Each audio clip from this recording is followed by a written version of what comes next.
Hi everyone, how are you? Welcome to my YouTube channel. আমরা maximum Android ফোনগুলোতে দুইটি করে SIM use করে থাকি। আর এই দুইটি করে সিম ইউজ করার পরে যখন আমরা কাউকে কল দিতে চাই, কল অপশনে ক্লিক করার ওই নাম্বারের অপশনে ক্লিক করার পরে দুইটা নাম্বার কিন্তু শো করবে। আমি কোনটা থেকে কল দিতে চাই এরকম দুইটি নাম্বার আসবে। অনেক সময় দেখা যায় যে দুইটি নাম্বার না এসে একটি নাম্বারের যখন নাম্বারের ওপর ক্লিক করে দিচ্ছি তখন একটি সিমের ওপর দিয়ে ধরুন বাঙালিং আর গ্রামীণ আছে, যখন ক্লিক করলাম তখন বাঙালিং দিয়েই ফোন চলে যাচ্ছে, দুইটি অপশন আসে না। কিন্তু বাঙালিংয়ে আমার টাকা নাই, গ্রামীণে টাকা আছে, আমি গ্রামীণ দিয়ে কল দিতে চাই, কিন্তু আপনার গ্রামীণ অপশন আসছে না।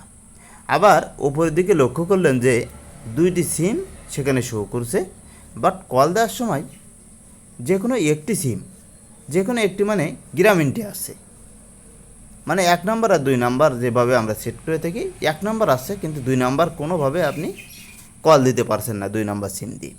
এই সমস্যায় কিন্তু আমরা অনেকেই পড়ে থাকি, কিন্তু কিভাবে এই সমস্যাটি সলভ করা যায় আমরা অনেকে এটা জানি না। যদি কেউ এ সমস্যায় পড়ে থাকেন আর সলভ না করতে পারেন, আজকের ভিডিওটি দেখার পরে খুব সহজে কিন্তু আপনি সেটি সলভ করতে পারবেন। কিভাবে সলভ করবেন একটি সেটিংসের মাধ্যমে সেটি আপনাদেরকে দেখিয়ে দেব। এর জন্য যে কাজটা করতে হবে, প্রথমে আপনার মোবাইলের ডিসপ্লেতে আসবেন, এসে দেখবেন যে ঠিক এরকম একটা সেটিং আইকন আছে, এই সেটিং আইকনের উপরে ক্লিক করে দেবেন। ক্লিক করার পরে আপনি সিম কার্ড অ্যান্ড মোবাইল নেটওয়ার্ক নামে একটি অপশন আপনার চোখে পড়বে, 4 নাম্বার অপশন এটি, আবার অনেকের অন্য জায়গায় থাকতে পারে। আপনি প্রথমে এই সিম কার্ড অ্যান্ড মোবাইল নেটওয়ার্ক অপশনটি খুঁজে বের করবেন। খুঁজে বের করার পরে সেখানে আপনি ক্লিক করে দেবেন।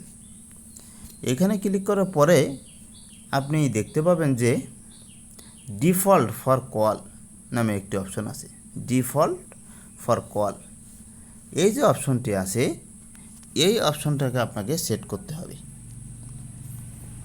এখানে দেখা যাচ্ছে যে সিম 1 সিম 2। এখন এইখানে যদি আপনার এইরকমভাবে সিম 1 দেওয়া থাকে, এই যে মার্ক করা থাকে, তাহলে বুঝতে হবে সিম 1 দিয়ে আপনার সব সময় কল যাবে। সিম 2 দিয়ে কখনোই কল আপনি দিতে পারবেন না। আবার যদি এই অপশন সিম 2তে সিলেক্ট করা থাকে, সিলেক্ট হয়ে থাকে, তাহলে সবসময় আপনি 2 দিয়ে কল দিতে পারবেন, 1 দিয়ে কখনোই কল দিতে পারবেন না, যতক্ষণ পর্যন্ত আপনি 1 পারমিশন না দিচ্ছে। আপনি যদি চান সিম 1 এবং 2, যেমনটি আগে বললাম, দুইটি অপশনই আসবে, আপনার পছন্দনীয় অপশন আপনি সিলেক্ট করে কল দেবেন। তাহলে আপনাকে এই 3 নাম্বার অপশনে আসতে হবে।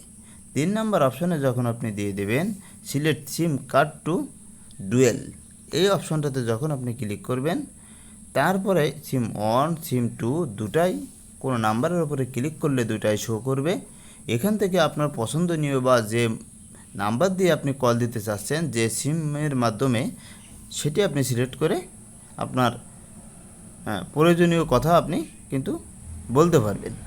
এভাবেই যদি কোনো সমস্যা আপনাদের থাকে সিম কার্ড ইস্যুতে, এভাবেই সলভ করতে পারবেন। থ্যাংক ইউ অল, আল্লাহ হাফেজ।